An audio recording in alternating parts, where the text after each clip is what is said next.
We live in a world where we were once able to get a bunch of chocolates for £1. Now you're lucky if you can only get one.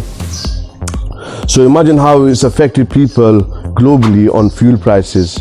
That's why today's video is about 7 tips and tricks on how you can save more fuel on your motorcycle.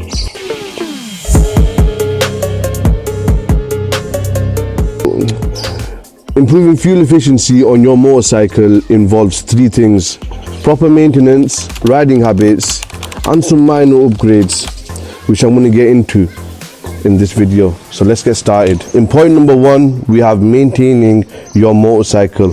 So maintaining your motorcycle involves in regular service, which is like the oil change. Get your oil changed as soon as you can regularly, because old and bad oil causes a lot of friction within the engine and which can cause long-term damages for your motorcycle.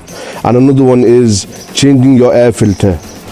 Clean or replace your air filters as much as you can so that you can allow optimal airflow. Then we have the chain maintenance. For the chain maintenance, you'd want to clean your chain, lube your chain, and adjust your chain as much as you can, as frequently as you can, as it would help you with the loss of energy from your drivetrain. And then obviously we have the spark plugs. It's best to get your spark plugs checked every time you go for a service, because irregular spark can cause irregular combustion, which just wastes a lot of fuel and it can cause misfires. Number 2, optimizing ride habits. Avoid harsh braking and harsh acceleration, as the sudden change in your engine speed can really affect your fuel consumption. And obviously keep a steady speed, because a steady speed is allowing your engine to move at a moderate speed, which keeps your fuel consumption at the same level. And another thing that I've seen people make a lot of mistake on is shifting their gears properly, because what people tend to do is they max out their gears, or they go too high of a gear on too low of a speed, and that can really cause some engine issues, or it can really kill a lot of your fuel. And obviously another one is when you're sat in one place, you do not want to keep your engine on start, you don't want to keep your engine running, you don't want to switch your engine off, because keeping your bike started while idling is going to completely ruin your fuel consumption. Now it brings on to point number 3, aerodynamics and load. To minimize drag, avoid carrying unnecessary luggage and use streamlined storage solutions like saddlebags and tailboxes instead of bulky backpacks.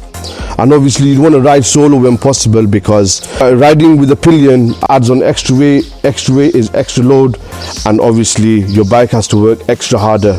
And the last point on number 3 is, while you're on the highway, make sure you tuck in and get into the more aerodynamic position.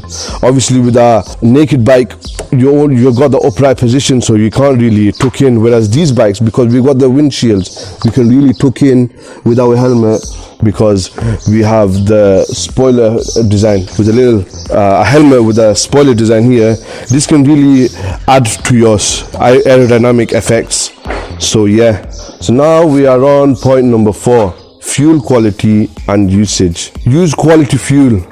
I'd say go for the highest octane fuel you can get hold of, because petrol is really bad. The purity on petrol is not good for combustion the way octane fuel is. And a lot of bikes nowadays, they come fitted with the capabilities of having octane fuel running through the system, whereas older bikes, they only have petrol systems. So refuel wisely.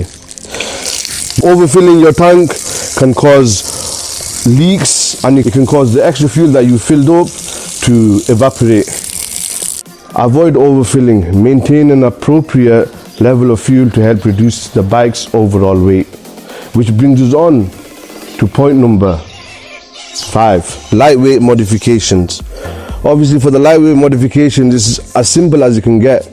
If you got the spare change, go for carbon fiber fairings. And if you want to spend only a bit of money, you can go get a lightweight custom exhaust system, which will help reduce the bike's weight by a lot. And obviously to help the ride on the bike, you can get lightweight alloys. So you could get the carbon fiber alloys, if I'm not mistaken, as well. That would really increase the acceleration on your bike, the handling on your bike, and just the overall weight in general. Obviously, because we spoke about the alloys, you can also get lightweight tires for your bike. Lightweight tires, obviously, it will lessen the roll resistance on your bike, and obviously a lot more perks with it. Better handling, better cornering, and obviously just the overall weight on your bike is going to be lessened by more or less like 10-15%. That brings us on to point number 6, additional techniques. Or it also falls into the technology section, because if you've got the option to change it to fuel injection, because fuel injection sends the precise amount of fuel to the combustion chamber, whereas carburetor engines, they tend to overspray fuel, leading to more fuel consumption on your motorcycle. If it's possible, you'd want to get an eco tuning for your motorcycle, as it will help save you more fuel. But the downside to that is you will lose the power. But if that's not what you're worried about, get an eco tune, and obviously get a tracker to monitor your mileage. That's the main one, because not a lot of bikes, well, the older bikes, they don't really have that TFT display where you can see how much mile per gallon you're getting and kilometers per litre.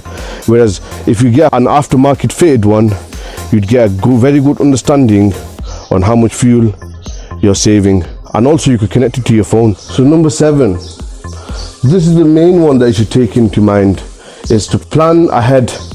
Obviously plan your routes earlier before you set off on your trip. Avoid traffic congestion, avoid busy roads, and obviously you'd want to avoid hilly roads as well, roads that lead you to go uphill, and try going for roads that are more level and more downhill, because with the downhill roads your engine really has to hardly do any work to get you moving, whereas uphill your engine has to really stretch out the gears to keep you going up. So that's it for this video. If you guys implement even a few of these things daily, you will notice a drastic change in your fuel efficiency. If you guys think I missed anything out, please be sure to let me know in the comment down below. If you found this video helpful, please give it a thumbs up, and if you'd like more of these kind of videos, please be sure to subscribe to my channel, as I upload frequently. So yeah, I will catch you guys on my next ride.